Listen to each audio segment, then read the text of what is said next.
Pebbles Kid Stories.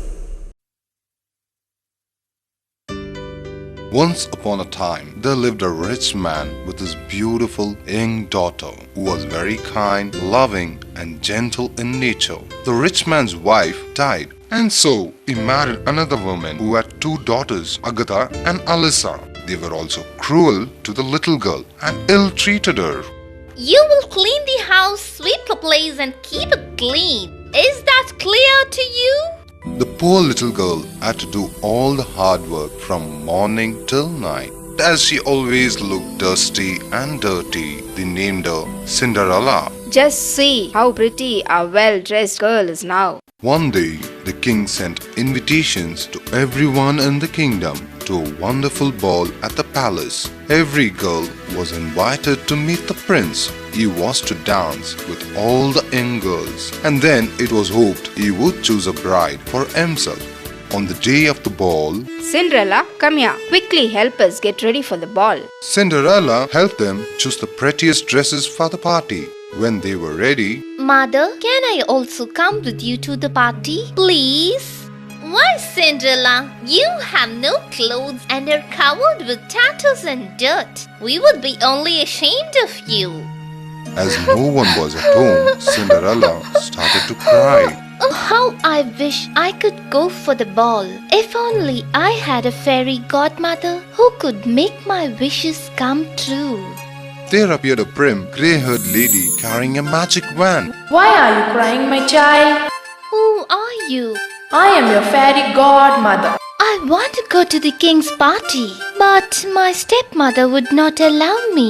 I will help you to go. She magically made a chariot from the pumpkin in the garden. She turned the white mice as the horsemen and dressed Cinderella in gold and silver dress and slippers embroidered with silk and silver. Before leaving, My dear, you should come back before midnight. When the clock strikes 12, the magic will wear away and you will be transformed back into your old clothes. I will be back before midnight.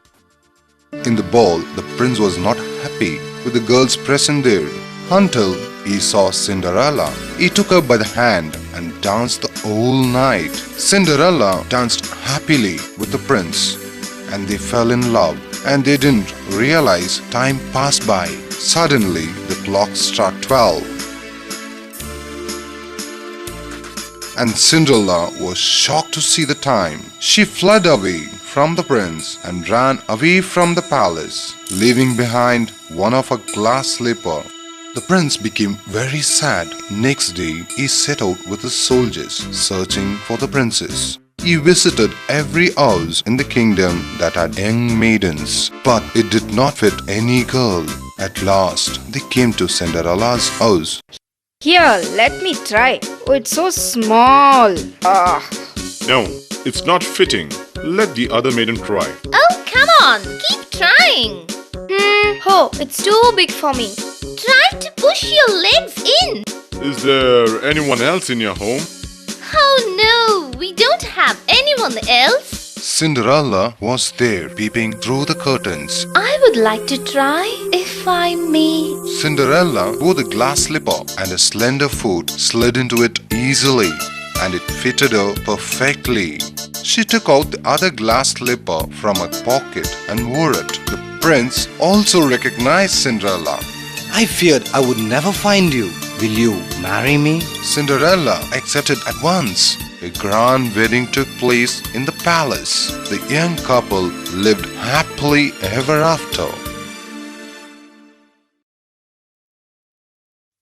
Long ago, there lived a poor old craftsman named Geppetto, who lived all alone. Geppetto was a very nice man, and he spent his life making toys for children. How I wish I had a child of my own. So he made a doll from a piece of fresh, soft pine. A blue-winged fairy wanted to reward Geppetto for his good heart. She waved a magic wand and the little puppet came alive. Wow, you are the finest puppet I have ever made. I will call you Pinocchio. After a few days, Geppetto felt that Pinocchio should go to school. So he sold his only coat and bought Pinocchio a school book. To be like a real boy, you must go to school. Now, be on your way. Goodbye, father. On his way, Pinocchio met a sly fox. My friend, real boys don't want school. They want to sail across to Runaway Island, where they can have fun and play all day. Maybe I could sell a ticket for you. But I do not have money with me. You can give me your school book. Pinocchio sold his book happily. He was going to be a real boy and have fun. Suddenly, the blue-winged fairy appeared. Pinocchio, why aren't you going to school? I am on my way to school. And with that big lie, Pinocchio's nose began to grow longer and longer. Pinocchio began to cry. You said a lie, Pinocchio. Whenever you tell a lie, your nose will become big. I'm sorry. I promised to be a good boy and go straight to school. The fairy forgave him. With a sweep of a wand, she got back the old nose, and before leaving, she warned him. Remember one thing, my boy. Runaway Island is not a safe place for children. If you go there, you would become a donkey. But Pinocchio was not ready to listen to her words. Without thinking about his father or the fairy, he went to the Runaway Island. At first, it was a wonderful place to live in. There were games everywhere, sweets, and no one to stop Pinocchio from what he was doing. After a day of fun, he was too tired and he stopped by a lake to rest. He dipped his hand into the water for a drink. He saw his reflection. Oh, that's not me. What has happened to my ears and nose? How did I get this tail? He had grown long ears, long nose, and a tail like a donkey. Help! Somebody help me! Once again, the blue-winged fairy appeared. Foolish puppet! Did I not tell you that Runaway Island is not a safe place? Now go find your poor father who weeps for you. With a wave of a wand, the fairy made the donkey ears, long nose, and tail to disappear. She sent him down to the seashore, where Pinocchio saw Geppetto drowning. Father, I'm here. Thinking only of his father, Pinocchio jumped into the water and saved his father. Pinocchio, now do you realize that being a real person means loving and caring for others? Your true love for your father has rewarded you. Yes, Pinocchio was not anymore a puppet made of soft pine, but of flesh, blood, and bone. At last, my wish has come true. Pinocchio lived with his father happily thereafter. Once upon a time, there lived a couple. They did not have any child and longed to have one. Next to them was a beautiful garden. In that garden lived a wicked witch. One day, Nell as a sign she would have a baby. The same day, she saw some Rapunzel lettuce growing in the witch's garden. It looked so green and fresh. John, I must have some of that lettuce. John loved his wife very much. He did not want to disappoint her, so he risked picking some of the lettuce for her. But when he had plucked the flower, he saw the witch standing before him. How dare you steal my Rapunzel? You will pay dearly for this. John explained about his wife's hunger for the lettuce. He also told her that they were going to have a baby soon. Please have mercy on me. Very well. Take all the lettuce you like. But when the baby is born, it will be mine. John was so scared that he agreed. Nell ate Rapunzel lettuce daily. After some days, a beautiful little girl was born. The next day, Helga came to claim the child as her own. The child belongs to me. Ha ha ha. True to his word, John sadly let the witch take the child away. The old witch named her Rapunzel. Rapunzel grew into the most beautiful child. When she was 12 years old, Helga shut her in a tower that lay in a forest and had neither stairs nor door, but right at the top was a little window. Whenever Helga wanted to go in, she would call, Rapunzel, Rapunzel, let down your hair. Now, Rapunzel had magnificent long hair, fine as spun gold, and when she heard the voice of the witch, she let her hair fall down, and Helga caught up the strands and climbed the side of the tower. She stayed with Rapunzel only a short time, bringing food and water. After Rapunzel had been in the tower for a long time, handsome prince came riding through the forest. Suddenly, he heard a beautiful voice singing from the tower. When he got closer, the singing stopped and a harsh voice called, Rapunzel! Rapunzel! Let down your hair! The prince was amazed to see the beautiful long hair and the ugly witch climbing up it. He wanted to see the girl to whom the voice belonged. He waited for the witch to get down. Rapunzel! Rapunzel! Let down your hair! Immediately, the hair fell down and the prince climbed up. At first, Rapunzel was terribly frightened to see a man. But the prince began to talk to her quite like a friend. Sing for me. Rapunzel was so happy that she sang more sweetly than ever before. Every day after that, the prince climbed up to see Rapunzel, and every day she sang for him. He fell in love with her and asked her to marry him. Oh yes, I will. How will I take you down? I do not know how to get down, but you can bring with you a skein of silk every time that you come, and I will weave a ladder with it. And when that is ready, I will come down, and you can take me on your horse. They agreed that until that time he should come to her every evening, for the old witch came by day. One day, Helga arrived at the tower earlier than usual. As she came near, she saw Rapunzel tell the prince goodbye. She watched him climb down from the tower on the golden hair. Someone has tricked me! Immediately, she worked out a plan. Next day, she clutched Rapunzel's beautiful hair and snip snap, they were cut off. Next day evening, when the prince came and cried, Rapunzel! Rapunzel! Let down your hair! the hair was let down, but when the prince came up, instead of finding his dearest Rapunzel, he found the witch. Aha! There you are! You will never see Rapunzel again in your life. I am going to kill you, my dear. Helga started laughing loudly, but the prince was very brave. He took out his sword, and before the witch could realize, he killed her. The prince and Rapunzel came down the tower through the same braids of hair hooked on the window. Soon after, the prince and Rapunzel were married in a splendid ceremony. They took Rapunzel's parents with them to live in the king's castle far, far away, and they all lived happily thereafter.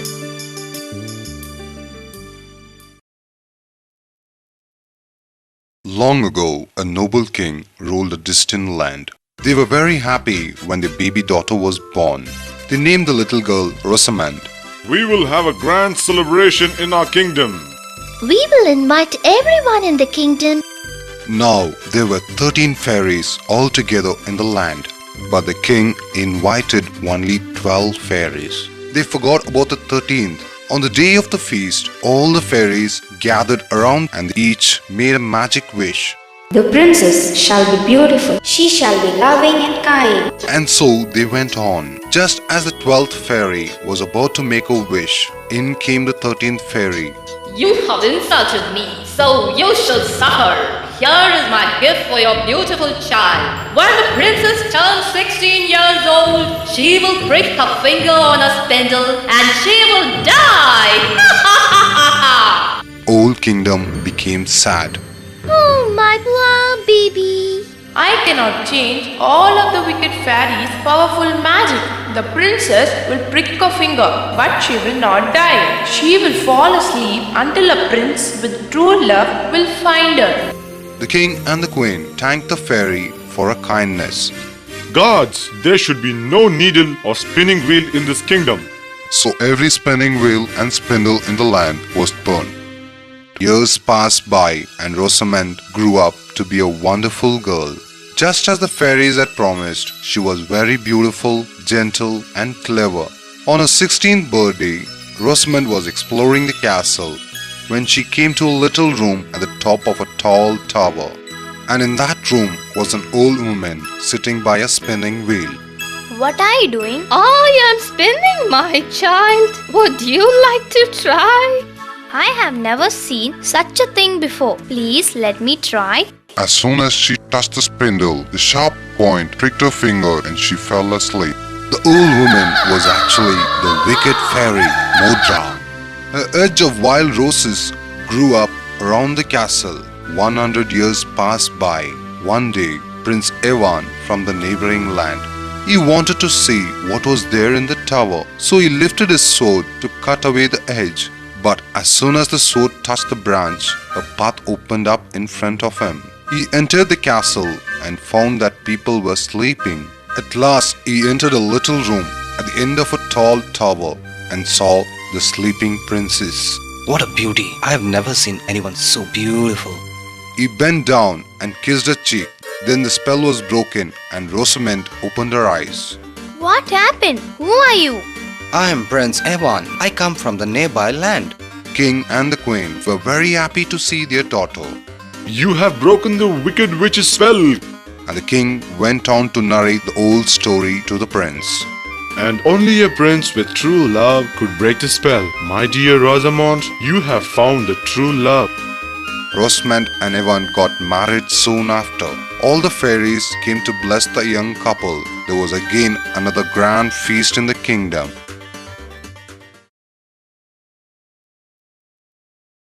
In a village lived a kind woman who had no children. She wanted to have a child. She decided to go and see the witch who gave her a seed to plant. So the woman planted the seed in the garden. Few days later, a magical flower sprang up. The flower opened and inside was the loveliest and tiniest blonde-haired girl, no bigger than the woman's thumb. The woman named her Thumbelina. One day, as she was playing on the table, an ugly frog jumped in. Ah, what a beautiful girl! She would make a fine bride for my son. He took the cradle with Thumbelina in it and hopped off to a nearby stream. My son, look at the bride I have brought for you. The two frogs left Thumbelina and hopped away happily to make arrangements for the wedding. Thumbelina was scared. Now a butterfly flying by saw Thumbelina. Don't worry, I will help you. He pulled her by her hand and carried her to a faraway land filled with flowers. The butterfly turned around to pick up a flower for Thumbelina. A black-winged beetle flying over her noticed her. What a remarkable creature. I will take her home with me. He swooped down and carried her to a forest. His friends gathered around and looked at Thumbelina. Look at that ugly creature. It has only 2 legs. So the beetle sent her away. Poor Thumbelina wandered alone in the forest. She'd stumbled over a small hole in the ground. Who's there? An old field mouse came out. Dear, come inside before you catch cold. The mouse became very friendly with Thumbelina and offered her house to stay. You must keep my house clean and tell stories at tea time for me and my neighbor, Mr. Mole. At that instant, Mr. Mole came in. He took a great liking towards Thumbelina. One morning, Come on, let's take a walk by the new tunnel. Mr. Mole took the mouse and Thumbelina down the tunnel passage. On the way, they laid a swallow frozen. Oh, my poor bird. Leave him. He's anyway going to die. But Thumbelina came back to the bird, covered him with a green blanket. I will take care of you till you become strong enough to fly. Every day, Thumbelina took some wheat grain and water to the swallow and fed him. Meanwhile, Mr. Mole expressed his wish to marry Thumbelina. Oh, Thumbelina, I'm so happy for you. Thumbelina refused to marry the mole, but the mouse insisted that she must. Let me see my swallow for the last time. She ran out to see a friend, but the swallow wasn't lying there anymore. It was already flying. Thumbelina, sit on my back and I will take you away. Thumbelina joyfully climbed on his back and he flew to a magical land of flowers. Thumbelina looked around and noticed a young handsome man nearby. Their eyes met and they fell in love instantly. I am the king of daisies. Will you be my queen? The king's subjects flew to Thumbelina and presented her with a pair of wings that fitted her perfectly. The couple then got married.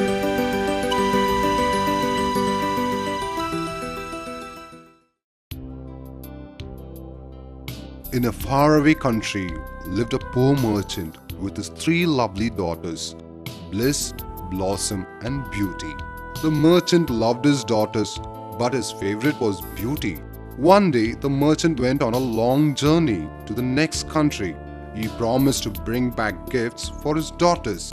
Bliss and Blossom wanted party gowns and fine jewels. What would you like, Beauty? A rose, father. Just a lovely red rose. When the merchant reached the next country, he made good money.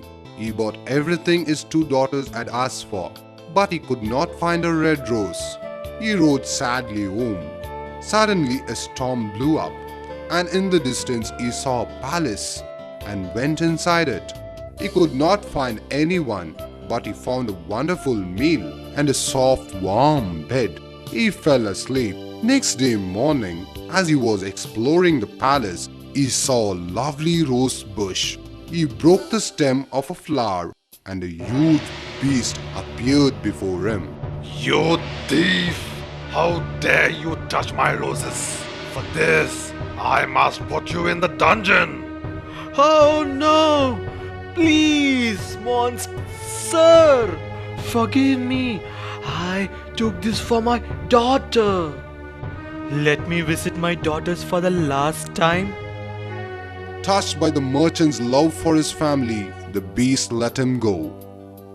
You may go now, but should come back and accept my punishment. Here, take this ring, and it will take you home. The merchant came home and told his daughters what had happened. The next day, he had to leave back to the beast's palace. Must you go, father? We will miss you. At night, when all were asleep, Beauty took the magic ring and used it to carry her to the beast's palace. Who are you? It was my father who plucked a rose from your garden. He did it for me, so I should be the one to take up the punishment. The beast agreed. He gave Beauty beautiful clothes, delicious meals, fresh flowers from the garden. They dined together and spent many hours talking. The beast fell in love with Beauty, but he was ashamed to tell it out because of his ugly appearance. In time, Beauty also started loving the beast for his kindness, but she also missed her father and sisters. One day, I want to see my father, please. Very well, you may, but I can let you go only for 10 days. At the end of the 10th day, you must return. Beauty accepted and went home. Her family was happy to see her. Days passed. The 10th day ended. Beauty decided to stay one more day. That night, she dreamt that the beast was dying. She was so frightened by the dream that the next day morning, she returned to the palace. Hello, I'm back. There was no answer. She rushed to the garden. She found the beast lying down. Oh, beast, don't die. You were so kind and I love you. You may be ugly, but I can see goodness in that also. With these words, the beast changed to a handsome prince. Oh, I'm Prince Michael. An old fairy turned me into a beast, for I was often cruel to animals that looked ugly. The spell could be broken only when someone loved me in spite of my ugly appearance. And you, Beauty, you did love this beast. Michael and Beauty were married at once. Beauty's father and sisters came to live with them, and they all lived happily thereafter. Long, long ago, there lived a king who had a daughter called Jade. She was so beautiful that the sun itself was astonished whenever it shone in her face. The king loved Jade so much that he never let her play with anyone else. So the poor child had no friends, and when she was bored, she took a golden ball and played with it. This ball was her favorite plaything. One day, Jade's golden ball rolled straight into the well. At this, she began to cry. Suddenly, she heard a voice. Why are you crying, little princess? She looked round to the side from where the voice came and saw a frog stretching forth its big ugly head. You can't help me. You are an ugly frog. Do not weep. I can help you. Please tell me. My golden ball fell into the well, and the well is so deep. Okay, what will you give me if I bring your golden ball up again? Whatever you will have, my clothes, my pearls and jewels, and even the golden crown which I am wearing. I do not care for your clothes, your pearls and jewels. But if you allow me to eat from your plate and sleep in your bed, I would bring the ball for you. She thought, how can this ugly frog be anyone's friend? Oh yes, I promise you all you wish. The frog jumped into the well and it came up again with a ball in his mouth and threw it on the grass. Jade was delighted to see a pretty ball once more. She picked it up and ran away with it, forgetting all about the frog. Wait, princess! The next day, just as the royal family sat down to dinner, there was a knock at the door. Jade went to answer it, and to her amazement, she saw the ugly frog sitting there. Good day, princess! Jade was so frightened to see the frog that she slammed the door and went back to the table. Who was that, my child? It is an ugly frog. What does the frog want from you? Jade narrated the old story to her parents. If you gave your word, you must keep it. Allow your frog friend to come in. So Jade went to the door and let the frog in. Tap, tap, splash, splash came in the frog, and with a lid sat beside Jade at the table. He ate from a plate and drank from a cup. I'm tired now. Princess, take me to your bed. So she picked up the frog and took it to her bedroom. She put him on the corner of her bed and went to sleep. But she could not sleep a wink. So a frog friend sang for her. The voice was so nice and gentle that she slept peacefully. At dawn, the frog waved goodbye and went into the forest. That's the end of him. Next day, the frog came at dinner time, ate from a plate, drank from a cup, and went to bed. Before sleeping, he sang for the princess. I wonder if he is going to make his home here. That is not a bad idea indeed. He seems to be very kind and a good friend. The third day also, the frog came. You have kept your word, my princess, and at sunrise, you will be rewarded with a surprise. Jade wondered about it for a long time, but she could not understand. When Jade woke up in the morning, she was astonished to see the most handsome prince she could have ever imagined. Thank you, princess. You have broken the spell. Who are you? I am Prince Roland. An old fairy turned me to a frog, for I treated the animals very badly. She cursed me that only when a beautiful princess would allow me to eat from her plate and sleep in her bed for 3 nights, the spell would be broken. And so you did. Come with me to my kingdom and be my wife. Jade could hardly believe what was happening. Oh yes, I will marry you. They narrated the happenings to the king and the queen. They blessed the couple.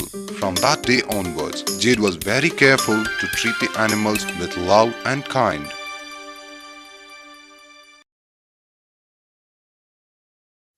By a thick forest lived a poor woodcutter with his 2 children. The boy was called Ansel and the girl Gretel. They were so poor that they had nothing to eat. So the children's stepmother decided to leave them in the forest that night. Tomorrow we will leave your children in the forest. We can at least have food for us. I cannot do that. If you don't, all of us will die soon. The children heard what the parents were talking. So Hansel worked out a plan. He went outside and brought in some white pebbles in his hand. When day dawned, the father took them to the forest. Hansel took out pebbles from his pocket and started throwing it down. Children, stay here. I will cut some wood. I will come back and take you. Hansel and Gretel fell fast asleep. At last, when they woke up, it was already dark, and when the full moon had risen, Hansel took his little sister and followed the pebbles, which shone like newly coined silver pieces, and showed them the way. They walked the whole night long and came to their house. The father was so happy to see his children come back, though the stepmother was not. After a few days, This time, take them into deep forest and they will never find the way back. Hansel again wanted to go out and pick up the pebbles as he had done before, but the women had locked the door, and so he could not go out. Next day, they all set out to the forest. On the way, Hansel crumbled his bread into his pocket and threw morsels on the ground. They came to a place where they had never been in their lives before. Sit there. In the evening, I will take you. When it was noon, they fell asleep and evening passed, but no one came to the poor children.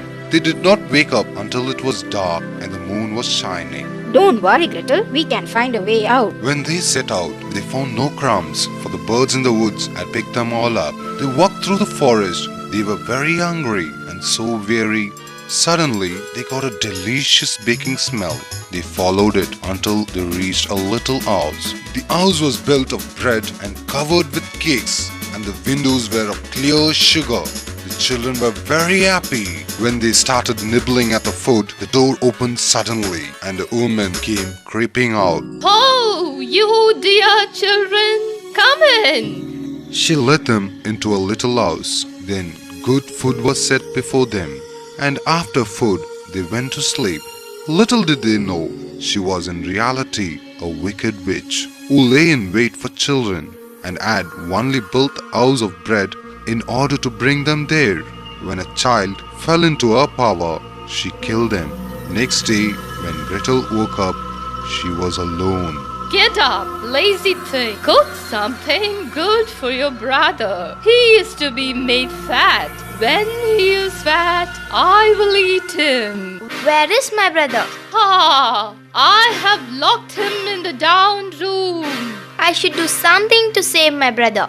She came to the room where Hansel was kept. Hansel, take this bone. Show this to the witch every time she asks you to show your finger. So every morning the witch went to the stable and made Hansel stretch out his finger. Hansel, however, stretched out the little bone to her, and the old woman, who had dim eyes, could not see it and thought it was Hansel's finger. Days passed by, and the witch became impatient. One day, I am going to cook him. I have already heated the oven. Creep in and see if it is properly heated. Oh, I'm so sorry. I do not know how I am to do it. Please show me. Silly goose, the door is big enough. Just look, I can get in myself. And the witch crept up and thrust her head into the oven. Then Gretel gave her a push that shut the iron door, and the witch was burned to death. Gretel ran to Hansel, opened his little stable. Hansel, we are saved. The old witch is dead.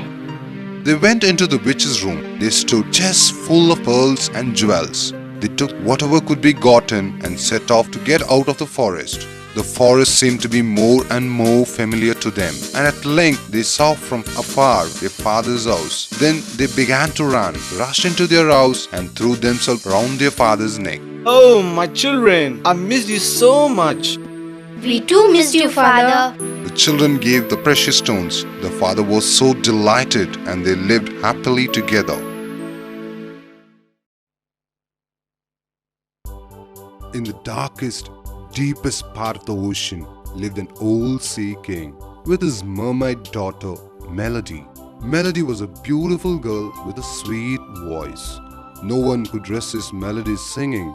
Melody's grandmother told her many stories about two-legged creatures called human beings. It was a custom that a mermaid would be allowed to swim on the surface of the ocean only on her 16th birthday. And today, Melody was turning 16. Today is a special day for you, my dear. You may swim up to see the humans. But remember one thing, you should not speak to them and return at once. Melody waved goodbye and swam to the surface. That's a ship. She swam across to the ship and saw human beings. One of them was a tall, handsome young man wearing a crown. He must be the prince. How handsome he looks. Melody fell in love with him. Just then a storm broke and the ship sunk into the sea. The prince also began to drown. Oh no! I will save him. She caught the prince and took him to the nearest shore. She left him there and swam back, waiting to see what happened to the prince. She sang a song for him. He woke up and looked around to find who saved him, but could not see Melody. After some time, a man passing by helped the prince. Thank God, he's safe now. Oh, I want to be like human beings. She swam back to her place and told everything to her grandmother. day after day, Melody became very sad. My dear, you look worried. Yes, Grandma. I can't forget my handsome prince. I must have legs so I can be with him. There is only one person who can help you, the sea witch. She can give you legs. So Melody went to see the sea witch. The sea witch also agreed, but on one condition. You must give me your sweet voice to me. Melody was unhappy, but she accepted. Take this cup and drink. Melody drank it and fell asleep. When she woke up, she was sitting on the seashore. She had 2 legs. At the same time, the prince came shouting on the shore. Young lady, who are you? But she had no voice. She spoke by actions. My name is Prince Kyle. You can come with me to the palace. I will take care of you. The prince took Melody home. Every day they walked on the beach together, ate together and became good friends. Melody started talking to him in actions. Meanwhile, in the ocean. I don't need this voice of Melody. It is so sweet and no one fears me anymore. She swam to the palace and met Melody. Dear Melody, you may keep your new legs, but please take back this voice of yours. Melody was too happy and she took her voice back immediately. The sea witch also got her fearsome voice back and went away to a place. Now everyone will be scared of me. Melody opened her mouth and sang a beautiful song. The prince recognized the voice. It is the same voice. So it was you who saved me. Will you marry me? Yes, I will, handsome prince. The wedding took place on the deck of the ship. The sea king, grandmother and all the mermaids attended the wedding. Melody and Prince Kyle lived happily ever after.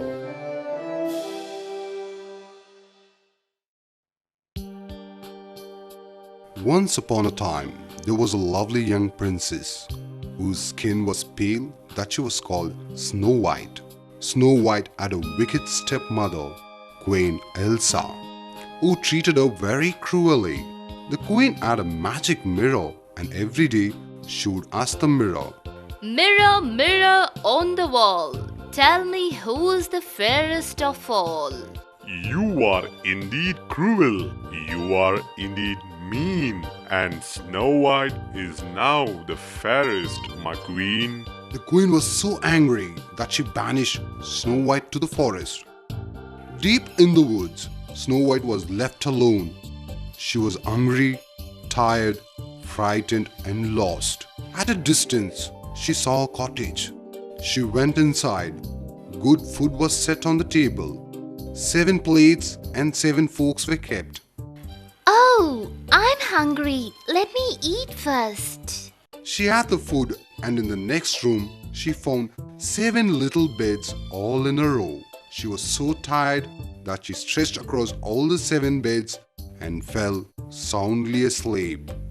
After some time, the 7 dwarfs who lived in that cottage came home and found Snow White sleeping. Who are you? My name is Snow White. My stepmother chased me to the woods. So, you were the one who ate our food. I'm sorry. Please forgive me. The dwarfs saw that Snow White was kind and good and they decided to help her. At the palace, the queen asked the mirror, who is the fairest in the kingdom? You are wicked. You are mean. But Snow White, who is in the deep woods, is alive and still the fairest, O queen. No, I will kill her. The queen disguised herself as a peddler, prepared a poison comb and came to meet Snow White. Oh dear, what a lovely hair you have. Here, take this and comb your hair. As soon as Snow White kept it on her hair, she fell into a deep sleep. When the dwarfs returned, they found Snow White in a deep sleep. This must be Wicked Queen's work. Look at this comb. The dwarf took out the comb and Snow White woke up at once. The dwarfs were all very happy. At the palace, the wicked queen asked the same question to the mirror. Despite your evil plan, Queen, Snow White still lives, and she is the fairest of all. No, it cannot be true. So this time, the wicked queen disguised as a peasant woman and carried a basket full of poisoned apples. She came to the cottage and saw Snow White in the garden. Here, dear, you look very tired. Eat these delicious apples. Thank you. I'm quite hungry. Snow White took a small bite. Immediately she fell down to the ground. Now that the queen was sure Snow White was dead, she left happily. The dwarfs returned home in the evening. Look, Snow White, get up. She's dead. The dwarfs started crying. They laid her on a soft bed. After some time, a young prince was riding through the forest. He saw Snow White and the 7 dwarfs crying. He went nearer. Beautiful. The prince fell in love with her. Who's this beautiful lady? The dwarfs narrated the whole story to the prince. The prince then bent down and kissed her cheek. As he did so, Snow White got up and started to cough, and a piece of apple fell down from her mouth. What happened to me? You were dead. Now you are alive. Snow White was astonished. Will you marry me, beautiful Snow White? I will. The dwarfs danced and rejoiced. The prince took Snow White and the dwarfs with him to his palace. The wicked queen asked her magic mirror the same question once again. Oh, Queen, you are beautiful, but Snow White the princess will always be the fairest. No! The queen broke the magic mirror in anger and locked herself in the room till she died.